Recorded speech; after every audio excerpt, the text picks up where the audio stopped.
أهلا وسهلا بكم في القصر التاريخي الوطني للحضارات الإسلامية في قرن المنازل السيل الكبير. القصر الوطني يتكون من 7 متاحف: المتحف العمراني بالعمارات الإسلامية والمناطقية والسلمانية، أيضا المتحف التراثي للنوادر والمقتنيات التراثية، أيضا المتحف الفلكي للرصد والحسابات الفلكية والرصد الأهلة، أيضا المتحف الزراعي للنخيل والتين والزيتون، أيضا لدينا المتحف العسكري الوطني وقصة التوحيد المملكة على يد الملك عبد العزيز. أيضا متحف المنطقة ومكانتها التاريخية عبر التاريخ، أيضا لدينا متحف النحت والإبداع والفنون والنقش. يا هلا وغلا. أهلا وسهلا. الآن نحن في متحف النحت والنقش والإبداع والفنون زي ما أنتم مشاهدين أخواني. الآن نعمل الأحجار الرياض، بنقوم بنحتها بالطريقة الجميلة زي ما أنتم مشاهدين، نعملها طاولات، نعملها استندات، أيضا نعملها ماسات، أيضا كراسي، حيث تعطينا منظر جميل. يا هلا وغلا فيكم. أحجار طبيعية زي ما أنتم مشاهدين.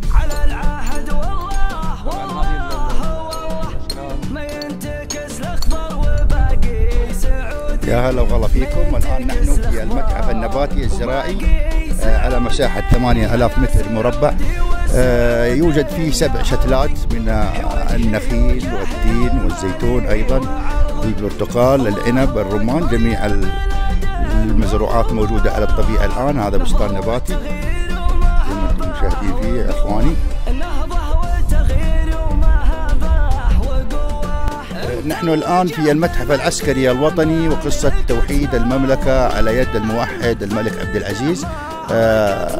السفن البحرية السعودية مبحرة على ضفاف وادي قرن بالصخور والأحجار، محاكاة واستوحاء للسفن البحرية السعودية. أيضا الميزان العدل بجميع الأحجار البازلتي والبركاني. أيضا مهبط الطيران والطائرة الحربية لطائرات القوات الجوية السعودية، محاكاة واستوحاء. أيضا غرفة تحكم إطلاق الصواريخ للدفاع الجوي السعودي، محاكاة واستوحاء. أيضا عربة الجيش العربي السعودي، أيضا محاكاة واستوحاء. جميع قيادات الدولة الأربعة عملناها وحاكيناها بالصخور زي ما أنتم مشاهدين.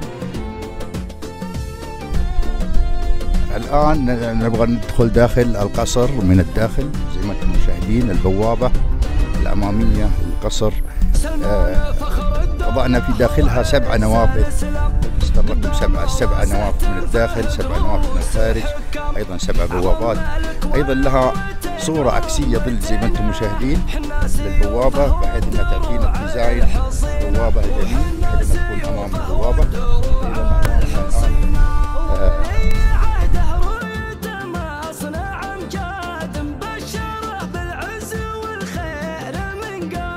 مرحبا بكم. الآن هذه لوحة تعريفية للمكان.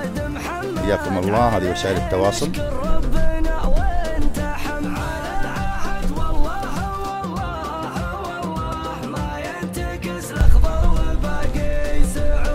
الآن نحن في داخل خريطة المملكة العربية السعودية الاقتصادية، مثلناها محاكاة واستيحاء على مشروع البحر الأحمر، دلائل، نيوم، مشاريع القدية. أيضا وضعنا في داخلها شعار المملكة العربية السعودية، نعتز ونفتخر بشعار مملكتنا. أيضا وضعنا محاكاة واستيحاء لجزيرة سندالة في البحر الأحمر. أيضا وضعنا فيها النوافير الملتوية والمنارات زي ما انتم مشاهدين أخوان. أيضا عملنا النافورة الموجودة الآن أمامكم، محاكاة واستيحاء للعبرة وللتفكر. سيدنا موسى كليم الله عليه السلام عندما الله أمره بأن يضرب الحجر ينفجر منه 12 عينا، كانت آية وعبرة للبشرية، فعملناها محاكاة واستيحاء بالشكل الجميل. أيضا الحوت الذي ذهب سيدنا يونس قال لا إله إلا أنت سبحانك إني كنت من الظالمين، محاكاة واستيحاء. أيضا السفينة نوح عندما أتى الطوفان فجعلها الله على جبل الجودي، عملناها بالطريقة الجميلة، محاكاة واستوحاء.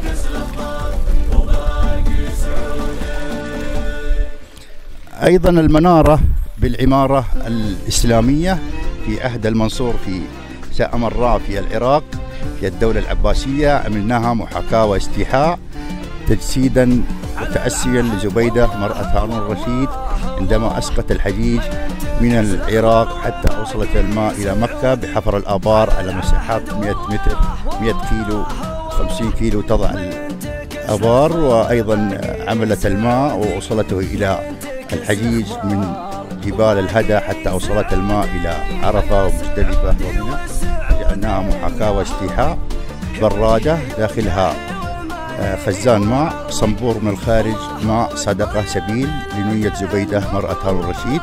أيضا لدينا المدفاع التراثي انذارا للإفطار في رمضان، محاكاة واستيحاء أيضا عملناه بالشكل الجميل. أيضا البوابة الغربية للقصر عملت بالعمارات المناطقية بحيث تكون بالشكل الجميل. وضعنا في الاتجاهات الأربعة اللي هو الشرق والغرب والشمال والجنوب، الاتجاهات الأربعة الأصلية 7 نوافذ في كل اتجاه من الاتجاه الأربعة تأسيا بالرقم 7 في الكون.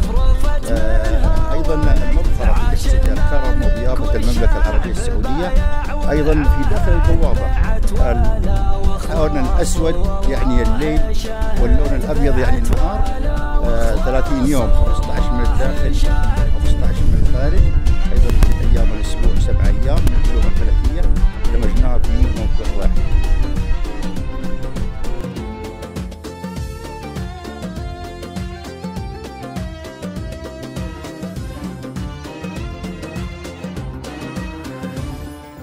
سلمان فخر الدولة وعز الإسلام، قدام راسه تنفه دروس حكام، عظم ملك والأمتين أمتنا، حنا سيوفه والدروع.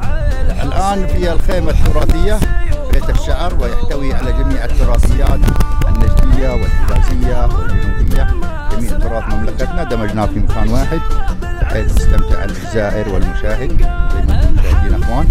ايضا لدينا الرحي لطحن الحبوب وطحن البر والشعير لعمل الخبز بطريقه جميله قديمه.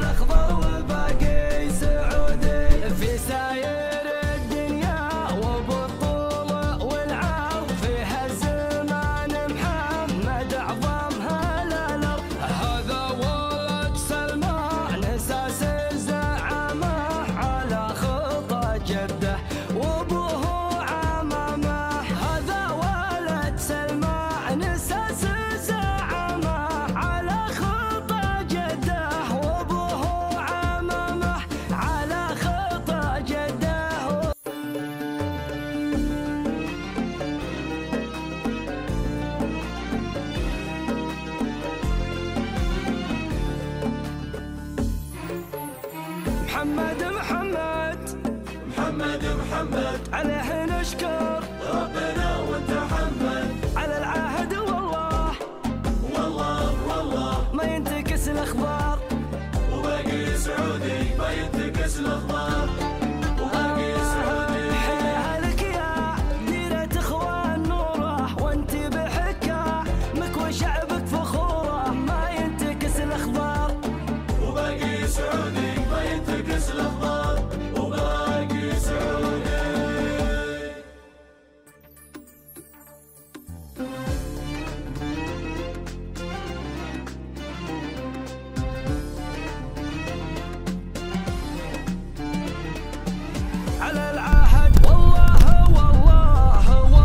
أيضا لدينا المشاب والقهوة، محاميس محمس البنتي المحماس إعداد القهوة السعودية العربية إعدادها بحيث أنها تعطينا شكل جميل صالح للقهوة العربية. أيضا الرحي نعمل نستخدمها لطحن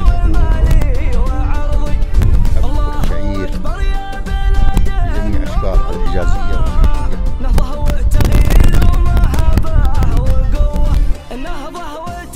أيضا أمامكم السجادة مرصعة بالأحجار ب7 أنواع من الأحجار و7 ألوان من الأحجار.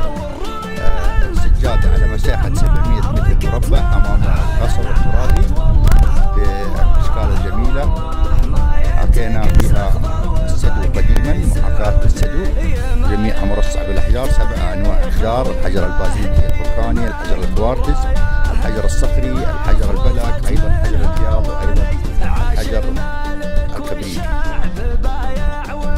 سجلت السجادة اللي امامكم في موسوعة جينيس لتحديد الارقام القياسية، وان شاء الله حنحصل على شهادتها بمشيئة الله.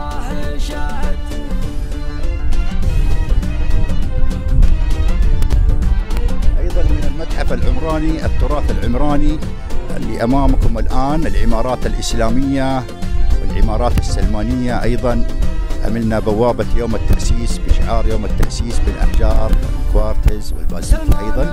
ايضا عملنا بوابة الدرعية الجديدة، مشروع البحر الاحمر، ضلايل نيوم، رؤية المملكة 2030، عملناها بالعقود والاقواس المعلقة، محاكاة واستوحاء للعمارات السلمانية في مملكتنا الحبيبة.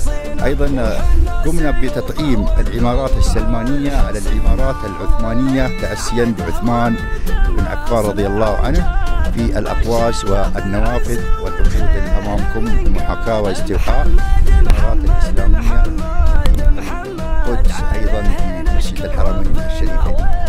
أيضا لدينا بوابة الملك عبد العزيز على أطوارها الثلاث، تحتوي على عمارات إسلامية وسلمانية. أيضا محتضنة حجرين من مكة المكرمة، من جبال مكة المكرمة، جبل النور، صخرة من جبل النور، أيضا صخرة من جبل ثور، وأيضا صخرة من جبل أحد المدينة المنورة. الآن نبغى ندخل إن شاء الله إلى المتحف التراثي للمقتنيات والنوادر. عندنا المصحف القرآن الكريم مصنوع من شجر الزيتون ورق الزيتون، أيضا مرصع في وقفات بماء الذهب، مكتوب يدويا، مصحف نجدي عمره 345 سنة.